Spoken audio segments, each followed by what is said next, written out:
फारस की खाड़ी को ओमान से जोड़ने वाली पश्चिम एशिया की एक संकरी जलधारा है जिसे होर्मुज स्ट्रेट कहते हैं।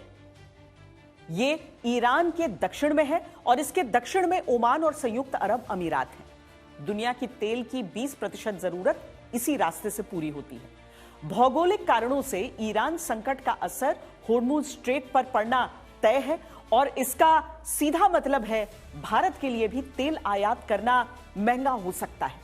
भारत अपना 80% से अधिक तेल आयात करता है।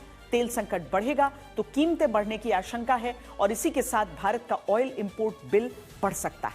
भारत के लिए बात सिर्फ तेल तक ही सीमित नहीं है, बल्कि कई ऐसे क्षेत्र हैं जहां भारत के लिए मुश्किलें बढ़ सकती हैं।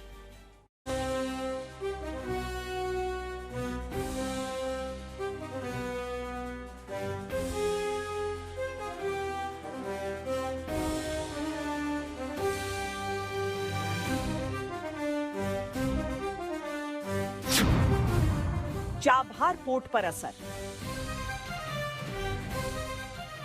भारत ने मध्य एशिया, रूस और यूरोप तक अपनी पहुंच को मजबूत करने के उद्देश्य से तमाम परियोजनाओं में भारी निवेश किया है, जिसमें ईरान एक महत्वपूर्ण ट्रांजिट हब के रूप में काम करता है। सबसे महत्वपूर्ण ईरान के साउथ ईस्ट तट पर स्थित चाबहार बंदरगाह सबसे अधिक महत्वपूर्ण है, जो पाकिस्तान को बाईपास करते हुए भारत को अफगानिस्तान और मिडिल ईस्ट तक सीधा रास्ता प्रदान करता है। इससे भारत के निर्यात और आयात दोनों की लागत और इसमें लगने वाले समय में कमी आती है। ईरान में फैली आग अगर इसे प्रभावित करती है तो भारत को सीधा नुकसान हो सकता है। ईरान का चाबहार पोर्ट भारत की भू आर्थिक ताकत को बढ़ाने का रास्ता है। चाबहार पोर्ट हमारे लिए बहुत ही महत्वपूर्ण है। वहाँ पर हमारा जो सारा कनेक्टिविटी इनिशिएटिव है वो चाबहार पोर्ट और बंदर अब्बास से चलता है और वो international north south transport corridor, अगर हम यहाँ से क्योंकि पाकिस्तान के थ्रू तो हम जा नहीं सकते हैं, ना अफगानिस्तान पहुँच सकते हैं, ना मध्य एशिया के देशों में पहुँच सकते हैं, तो हम अगर कांडला से या नावा शेवा से अगर हमारी मैरीटाइम रूट से जाती हैं तो चाबहार जाएंगी, बंदर अब्बास जाएंगी, वहाँ से बाय रेल या रोड वो जाएंगी, वहाँ से कैस्पियन सी की तरफ वहाँ तक ऊपर पहुँचेंगी और वहाँ या अज़रबैजान के थ्रू या फिर जॉर्जिया और आर्मीनिया के थ्रू वो वहाँ पर जाएंगी, यूरोप जाएंगी या रूस जाएंगी। तो इसीलिए अगर ईरान के ऊपर हमला होता है, वहाँ पर अस्थिरता फैलती है, तो वो भारत के लिए बहुत ही नुकसानदायक सिद्ध हो सकता है। व्यापार पर असर। अप्रैल 2024 से मार्च 2025 में भारत ईरान द्विपक्षीय व्यापार लगभग 1.68 अरब डॉलर तक पहुंच गया था। इसमें भारत ने 1.24 अरब डॉलर का सामान निर्यात किया था, जबकि 0.44 अरब डॉलर का आयात किया गया था। इससे भारत को 0.80 अरब डॉलर का ट्रेड सरप्लस प्राप्त हुआ। यानी संकट का असर भारत ईरान के व्यापार पर बुरा पड़ेगा।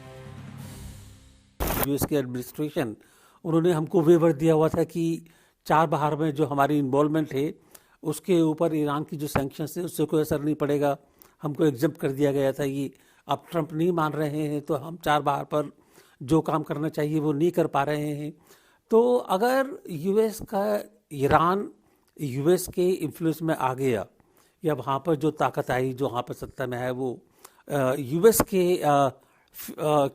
के पक्षधर हुए, तो यूएस का रवैया क्या है चाबहार के बारे में ये अभी पता नहीं है।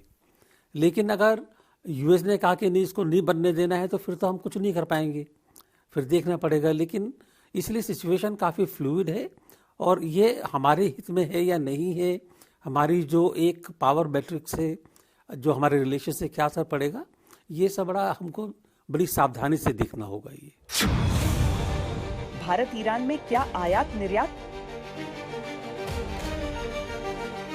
हाल के वर्षों में भारत ईरान के 5 सबसे बड़े व्यापारिक साझेदारों में से एक रहा है।